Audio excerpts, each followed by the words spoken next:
الحمد لله وكفى والسلام على عباده الذين اصطفى أما بعد فأعوذ بالله من الشيطان الرجيم بسم الله الرحمن الرحيم والذين جاهدوا فينا لنهدينهم سبلنا سبحان ربك رب العزة أما يصفون والسلام على المرسلين والحمد لله رب العالمين اللهم صل على سيدنا محمد وعلى آل سيدنا محمد وبارك وسلم. Allah subhanahu wa ta'ala has created us and has assigned us the task of glorifying Him. And that is the essence of our creation. And everything that we do, everything that we've been assigned to do, everything that our elders and the past communities that came before us did was based on this concept of the greatness of Allah subhanahu wa ta'ala. And this is something that unfortunately we often misunderstand, because we'll look back at the stories of the people that came before us and we'll look at the great things that they did and get caught up within their greatness. But actually there's a foundation to the great things that they did. And that was the ta'zeem of Allah subhanahu wa ta'ala. So for example, people will sit down and they'll talk about the great architecture that exists in Muslim history. But then they'll stop there.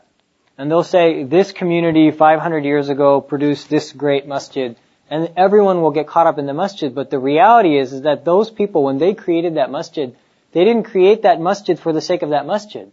Or so that 500 years later, people would look back and say, oh, we created this masjid. Actually, the purpose of their creating that masjid was that they wanted to glorify Allah subhanahu wa ta'ala. That was their whole purpose, to raise the name of Allah subhanahu wa ta'ala. And so, in our past, our history is very different than the history of any other group of people.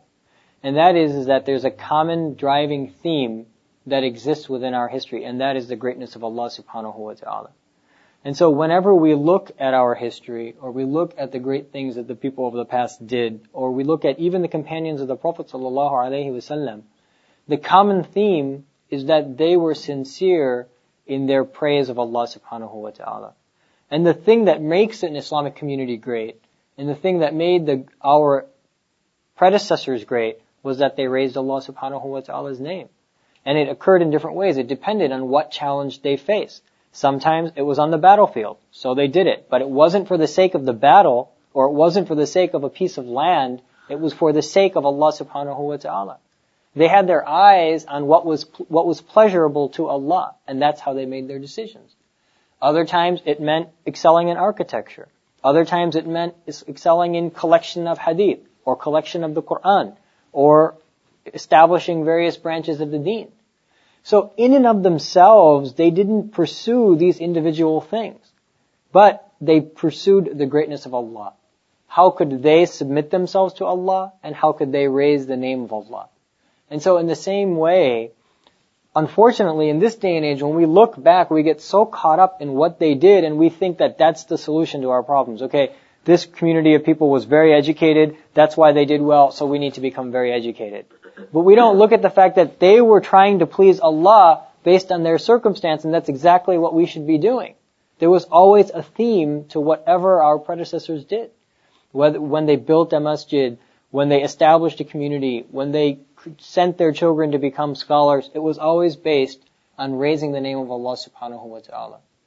So as opposed to other civilizations where they raised their own name, people did things for their own name. The scientists of the past, they did it for their own desire to know, or to make themselves famous. Our predecessors, in fact, did not want fame.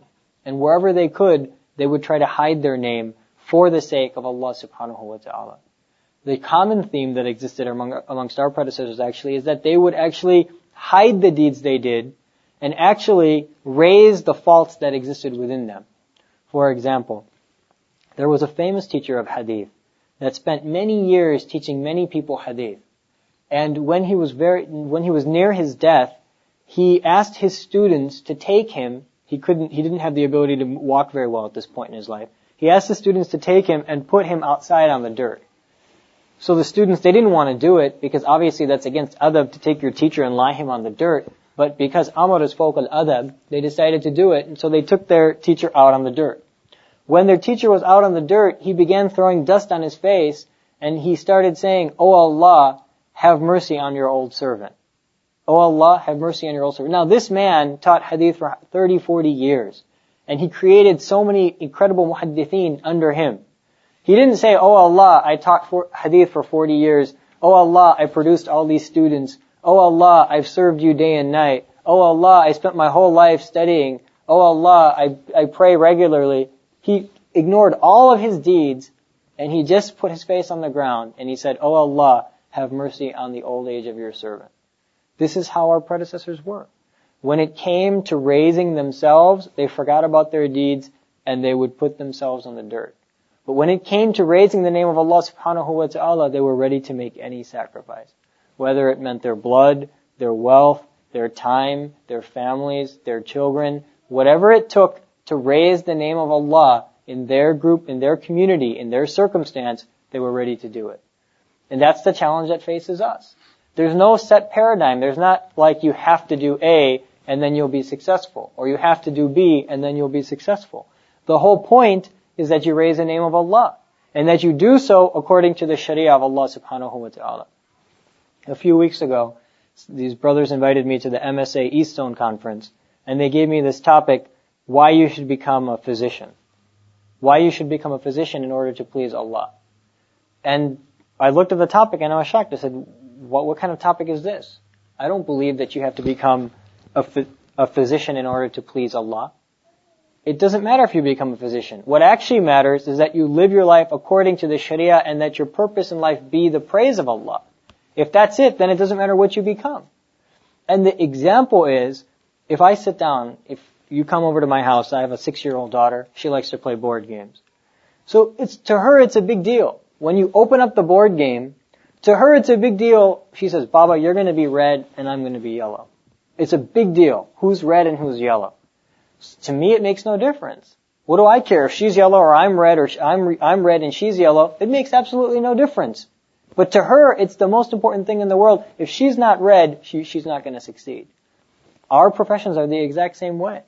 One person is a physician, one person is an engineer, one person is a construction worker. It's red, yellow, green, and blue on the board game of life.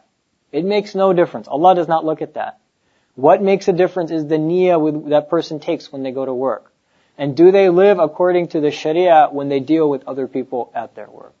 That's the whole thing in this board game. It's just a board game. It's not about whether you win or you lose or what you rack up. It's all about how you play the game. So remember that while we have greatness that existed within our community, that greatness was not the greatness of individuals. It was the fact that they became great in raising the name of Allah. That was the purpose. And so in the same way, when we seek greatness in becoming great in raising the name of Allah. It's all about ta'zeem, raising the name of Allah subhanahu wa ta'ala. So may Allah subhanahu wa ta'ala give us the tawfiq to become among those who raise His great name, and to become among those who lower their own deeds. Wa akhiru da'wana alhamdulillahi rabbil alameen.